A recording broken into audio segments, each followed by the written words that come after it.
मियाँ तो छोटे मियाँ बडे मियाँ सुभान अल्लाह अशी आता पोलीस खात्याची स्थिती झालेली आहे.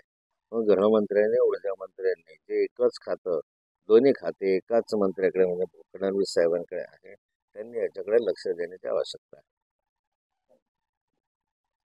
सध्या मोठ्या प्रमाणावर शेतकऱ्यांची कांदा लागवड सुरू आहे आणि या कांदा लागवडीला तर 12 तास 24 तास पाणी उपलब्ध असावं लागतं, नाहीतर रोप मोठ्या प्रमाणावर वाया जाण्याची भीती असते.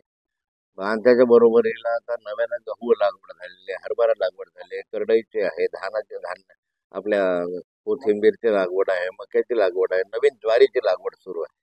अशा स्थितीमध्ये नवीन पेरणीचा हा सीझन जो आहे रब्बीचा, तर रब्बीचा पेरणीचा कोसळण्याची शक्यता निर्माण झालेली आहे.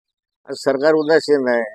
या ठिकाणचे लोकप्रतिनिधींच्या माध्यमातून व्हावं अशी अपेक्षा आहे, परंतु त्याच्यामध्ये ते फारसे निष्क्रिय दिसतात. या राज्यामध्ये आता कायदा सुव्यवस्था राहिलेली नाही आहे. हे राज्यामध्ये शेतकरी असुरक्षित आहे. शेतकरी दररोज येऊन रडत राहतो, पण त्याचे अश्रू पुसायला कोणी नाही, अशी स्थिती आजची आहे.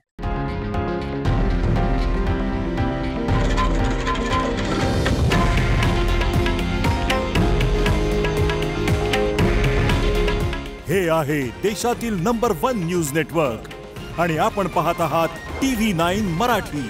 काळजी तुमची, हित महाराष्ट्राचं.